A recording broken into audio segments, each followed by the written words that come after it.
Hello all, welcome back to my YouTube channel. आज मैं आप लोगों के साथ अपना first PhD interview experience share करने वाली हूँ। आज मैं जिस यूनिवर्सिटी की बात करने वाली हूँ वो है जेएनयू। जेएनयू इंडिया की टॉप मोस्ट यूनिवर्सिटीज़ में से एक है। यह एक सेंट्रल यूनिवर्सिटी है। जेआरएफ क्रैक करने के बाद हर किसी की इच्छा होती है कि वो सेंट्रल यूनिवर्सिटी से अपना पीएचडी कंप्लीट करे। तो इसी चाहत के साथ मैंने भी इस यूनिवर्सिटी के पीएचडी फॉर्म को अप्लाई किया था। इस यूनिवर्सिटी के पीएचडी फॉर्म को अप्लाई करते वक्त क्या कुछ ध्यान में रखना होता है और क्या कुछ बातें पहले से पता होनी चाहिए जिससे मतलब ज़्यादा भटकना ना पड़े। कहने का तात्पर्य यह है कि जेआरएफ की जो वैलिडिटी होती है वो 3 साल की होती है और इसी 3 साल के अंदर ही आपको पीएचडी में इनरोल होना होता है।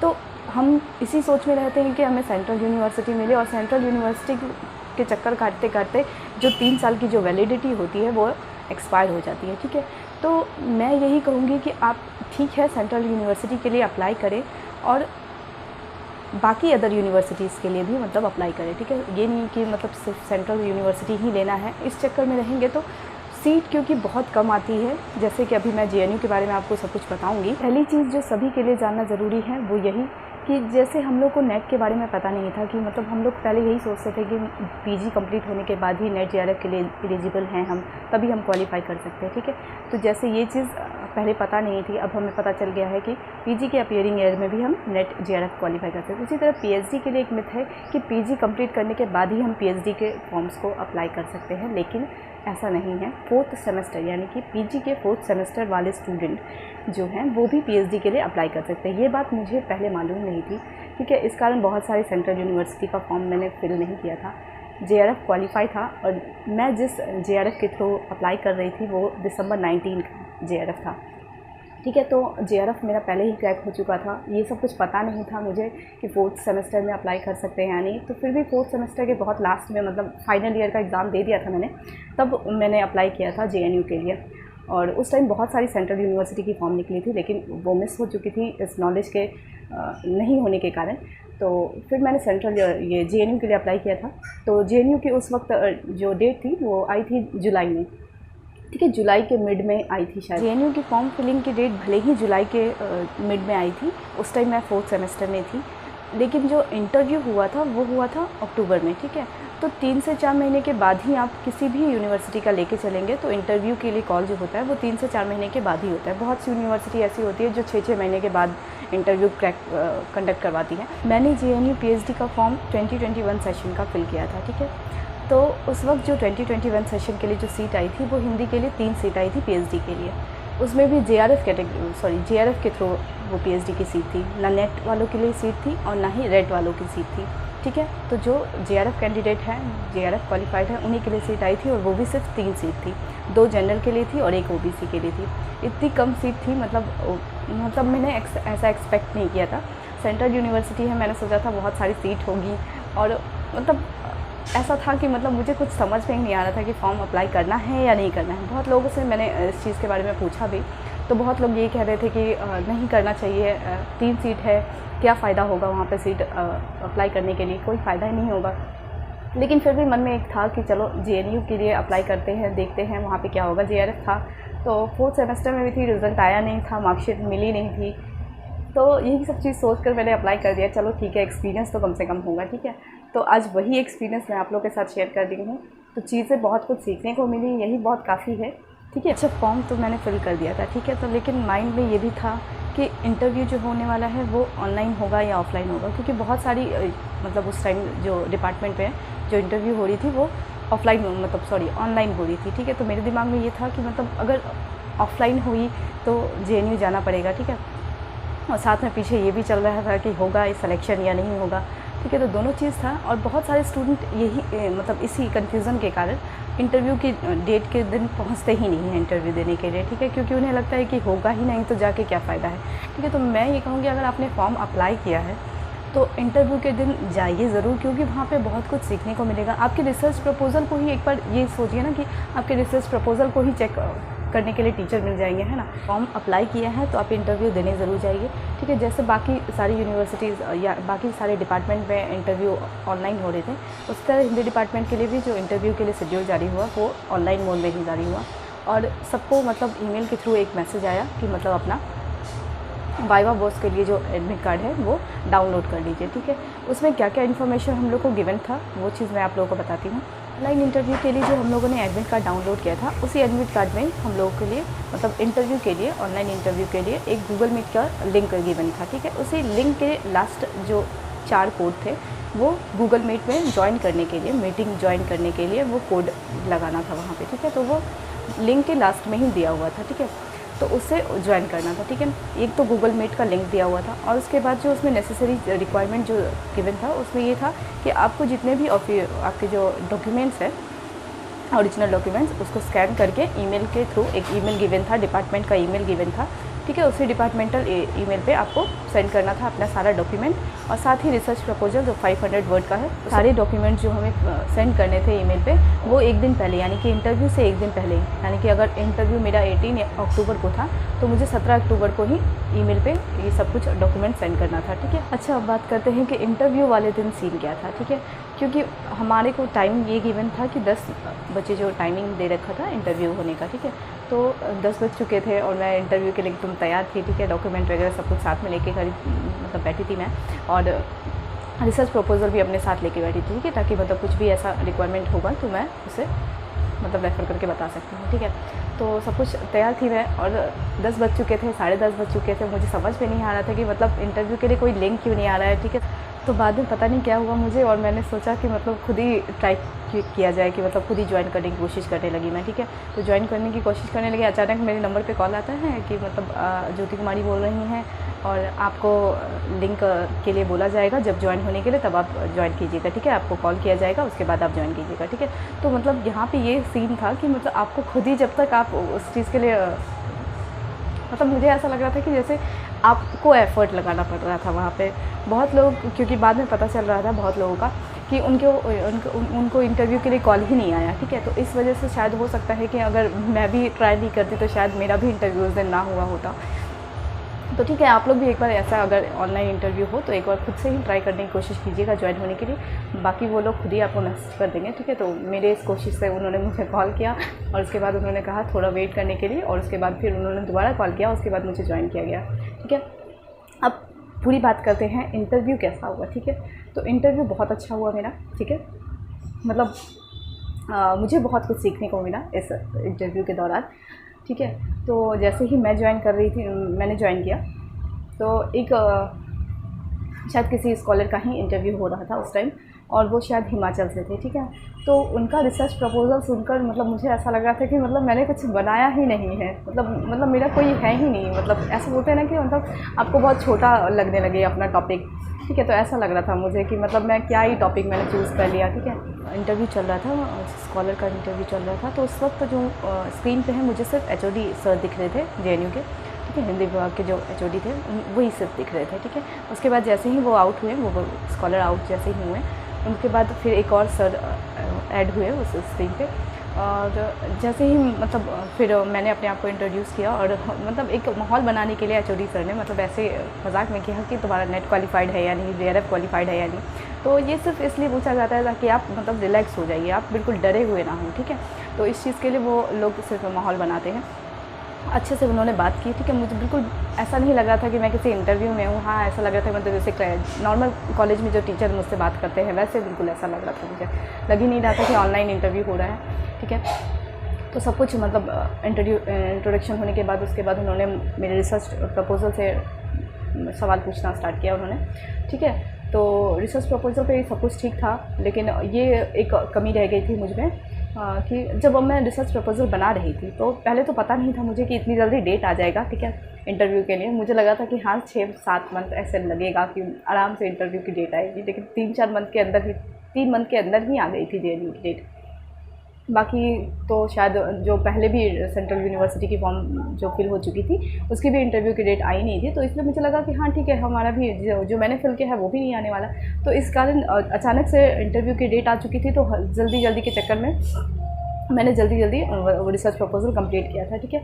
और उसके बारे में मतलब डीप नॉलेज ले नहीं पाई थी मैं, ठीक है। बस रिसर्च प्रपोजल के लिए डीप नॉलेज इसलिए ज़रूरी है क्योंकि जब आप थीसिस बनाते हैं, ठीक है, थीसिस का जो चैप्टर 1 चैप्टर 2 होता है वो पृष्ठभूमि पे ही जाती है, यानी कि अवधारणा पे ही जाती है, ठीक है। जैसे अगर आपने कोई स्त्री विमर्श से रिलेटेड कोई साहित्यकार आपने लिया, ठीक ठीक है, उनकी कहानियों को लिया।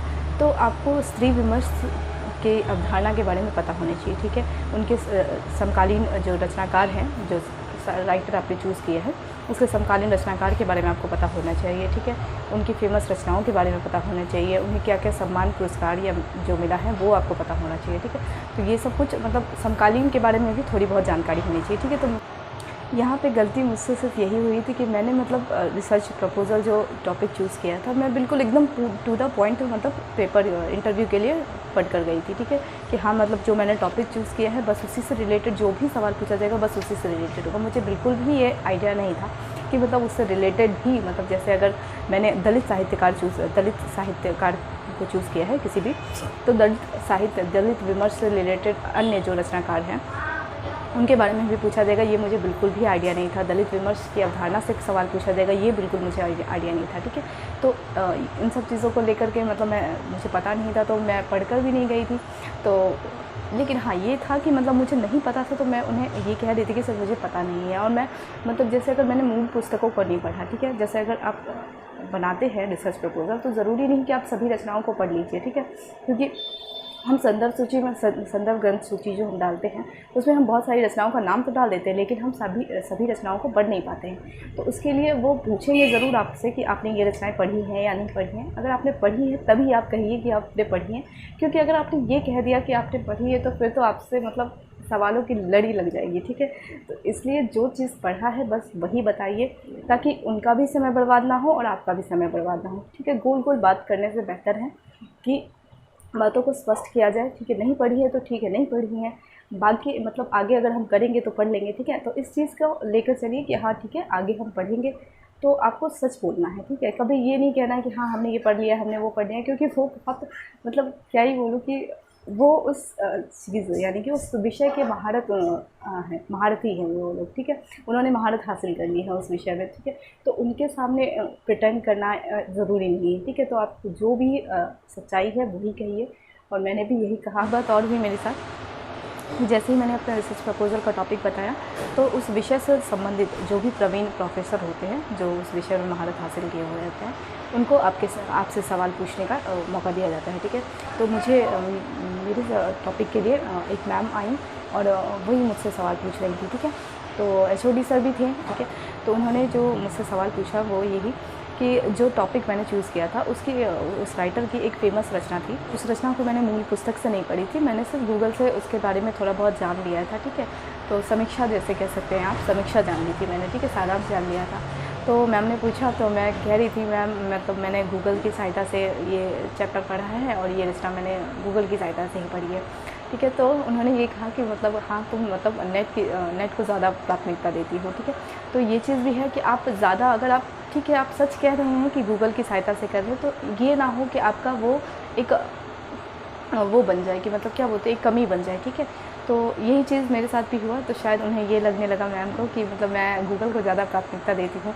तो ऐसा नहीं था, लेकिन मैंने वहाँ पे सच कह दिया, तो शायद इस वजह से JNU PhD में मेरा सिलेक्शन नहीं हुआ। और सच कहूँ तो जिस दिन रिज़ल्ट आया था JNU PhD इंटरव्यू का, उस दिन रिज़ल्ट में मैंने देखा कि ज्योति कुमारी और ऐसे लिखा हुआ था नॉट सेलेक्टेड।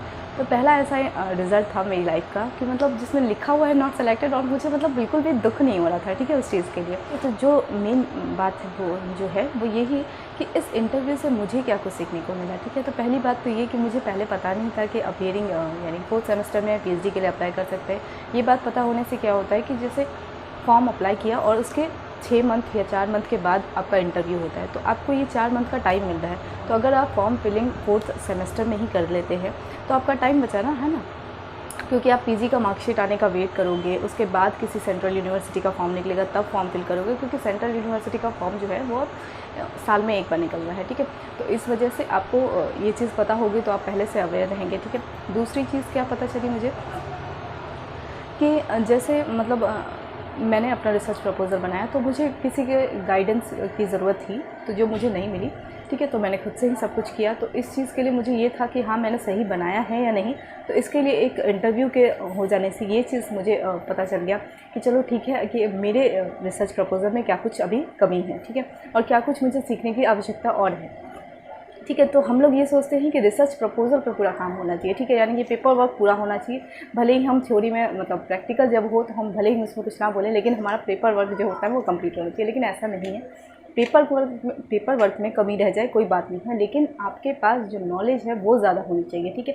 क्योंकि जब आपका इंटरव्यू होगा तो वो सब कुछ आपके मतलब ये होगा कि आप किस तरीके से बोल रहे हैं, आपके पास कितनी डीप नॉलेज है, आप किस चीज़ को एक्सेप्ट कर रहे हैं और किस चीज़ को डिनाई कर रहे हैं, ठीक है, ये ज़्यादा ज़रूरी है, ठीक है। आपने वहाँ पे क्या कुछ लिखा है पेपर में ये मैटर नहीं करता है, ठीक है। आपने कितना कंटेंट डाला है, कितना रेफरेंस डाला है, कितनी रचनाओं को आपने पढ़ा है वहाँ पर, क्योंकि आपको देना होता है लिटरेचर रिव्यू का, कितनी रचनाओं को पढ़ा है, कोई मैटर नहीं करता। क्योंकि रिसर्च प्रपोजल को मैंने देखा है, मतलब अभी बहुत सारी यूनिवर्सिटी में मैं दे रही हूँ इंटरव्यू, तो वहाँ पे आपका रिसर्च प्रपोजल कोई देखता तक नहीं है, क्योंकि आपके टॉपिक को पूछा जाएगा कि आपका टॉपिक क्या है और उस टॉपिक से ही रिलेटेड आपसे सवाल किया जाएगा। तो ठीक है, तो जो भी आपका जो डिसीजन होगा, आपका सिलेक्शन होगा या नहीं होगा, वो इसी बात पे होगा कि आपने कितना जवाब दिया है, उनके कितने सवालों का जवाब दिया है, उन्हें कितना सेटिस्फाइड किया है अपने सवालों से, ठीक है। तो नॉलेज बहुत ज़रूरी है। तो नॉलेज के लिए मैंने आपको कहा कि आप जिस रचना को ले रहे हैं सिर्फ उन्हीं पे फोकस नहीं कीजिए, ठीक है, अन्य साहित्यकारों के बारे में भी जानिए, ठीक है। और जैसे मैं भी इस चीज़ को इम्प्लीमेंट करने वाली हूँ और कर भी रही हूँ, अभी नेक्स्ट जो पीएचडी का दे रही हूँ मैं इंटरव्यू, उस चीज़ में मैं इम्प्लीमेंट कर भी रही हूँ। तो आप लोग को भी मैं यही सजेस्ट करूँगी कि इसी तरीके से आप इंटरव्यू के लिए तैयारी कीजिए, रिसर्च प्रपोजल इसी तरीके से बनाइए। और एक बात जो मैं कहना चाहती हूँ वो यही कि नेट है, जेआरएफ है या नेट के थ्रू एडमिशन ले रहे हैं तो सीट को देखकर घबराइए नहीं, ठीक है। सेंट्रल यूनिवर्सिटी के लिए अप्लाई करना चाहते हैं, एक बार अप्लाई ज़रूर कीजिए, ठीक है। लाइफ में ये दोबारा मौका नहीं मिलने वाला है आपको, ठीक है, क्योंकि आप एक बार पीएचडी में कहीं इनरोल हो जाइएगा तो आप दोबारा सेंट्रल यूनिवर्सिटी के लिए अप्लाई नहीं कीजिएगा, ठीक है। जो फर्स्ट टाइम में अप्लाई करते हैं बस वही काम रह जाता है। अगर मिल गई तो ठीक है, कोई बात नहीं है, वेट नहीं करना है कि हाँ सेंट्रल यूनिवर्सिटी ही लेना है। स्टेट यूनिवर्सिटी मिल जाती है, स्टेट यूनिवर्सिटी ही ले लीजिए, लेकिन अपनी साइड से पूरी मेहनत कीजिए कि आप जो टॉपिक पीएचडी के लिए चूज़ कर रहे हैं बस उस पर पूरा वर्क करना है, ठीक है। अच्छे आपको गाइड मिलेंगे तो ठीक है, उस पर आपको उसके लिए आपको टेंशन नहीं लेनी है, ठीक है। तो इस चीज़ को यहीं पर एंड करते हैं। और आपको जो भी रिलेटेड मतलब पीएचडी से रिलेटेड जो भी डाउट हो रहा है आप नीचे कमेंट सेक्शन में पूछ सकते हैं, ठीक है। और रेट और नेट के लिए तो बता ही दिया है, बहुत सारी यूनिवर्सिटी होती है जो रेट के थ्रू पीएचडी करवाती हैं, तो उसके लिए ज़रूरी नहीं कि आपका नेट और जेआरएफ होना ज़रूरी है, ठीक है। तो जिनका नेट और जेआरएफ नहीं है वो रेट के थ्रू पीएचडी के लिए अप्लाई कर सकते हो। और कभी कभी तो ऐसा होता है, कुछ सेंट्रल यूनिवर्सिटी ऐसी है जो जेआरएफ को भी मतलब एग्ज़ाम लेती है, उनका भी एग्ज़ाम लेती है, ठीक है। उस हिसाब से वो फिर कट ऑफ लिस्ट निकालती हैं और उसी हिसाब से सिलेक्टेड बच्चों को इंटरव्यू के लिए कॉल करती है, ठीक है। क्योंकि अब नेट और जेआरएफ के कैंडिडेट भी बहुत ज़्यादा हो जाते हैं, तो इसके कारण जो इंटरव्यू की जो डेट होती है वो बहुत लंबा खिंचता जा रहा है। तो इसके कारण क्या किया जा रहा है, बहुत सारी सेंट्रल यूनिवर्सिटी इम्प्लीमेंट कर चुकी है और बहुत सारी सेंट्रल यूनिवर्सिटी अभी भी नेट और जेआरएफ को एग्जाम्प्ट कर रही है। तो ठीक है, जो जहाँ पे जैसा रूल है आप उस अकॉर्डिंग काम करते जाइए, और जो भी प्रॉब्लम होगा आप इसी वीडियो के नीचे अपना डाउट पूछ सकते हैं। और वीडियो को यहीं पे एंड करती हूँ। Thank you so much.